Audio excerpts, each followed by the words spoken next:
ndi Paulo mwebhuru worugotwe rwaJakobo rugotwe kuna Benjamin. Handi ndizvo ndiye unotaura zvokuti akati afamba kusvika kuTesalonika.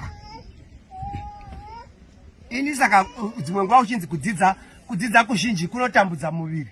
Imi munongoziva Tesalonika yoyo unotaura zveTesalonika. Hapana hauzivi Tesalonika yacho yakadini iri kure zvakadini wakasvika kwese wakafamba zvakadini pakaitwa nechikeperi pakaitwa neshoka.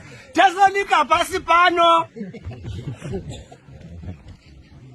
Tesalonika pasi pano uchibva paJerusarema apa pane temberi apa.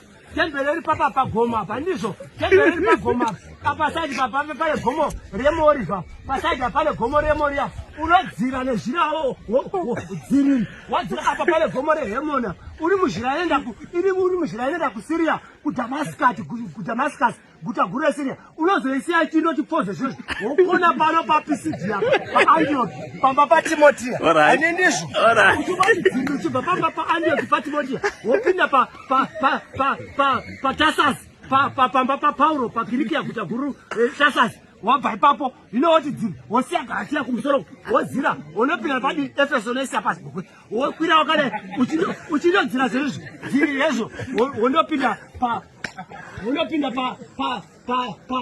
Neapolis wopinda kuFilipi paFilipi ndopaya pakasunga vakomana vakavata vachirova mutumwa akava akasunungura jere yobva roshama gadhiji rakada kuzuraya akatisazuraya tiri pano tose hatina kutiza wabva paFilipi watova Makedhoniya wava panyika yeEurope uchibva ipapo utidzirise uchingonokona kuzibokwe inoenda wondosvika paBheria wasvika paBheria vanhu vakambogara nevanhu vepaBheria akaona kuti vepaBheria vari nani uchinoti dziri wapinda paTesalonika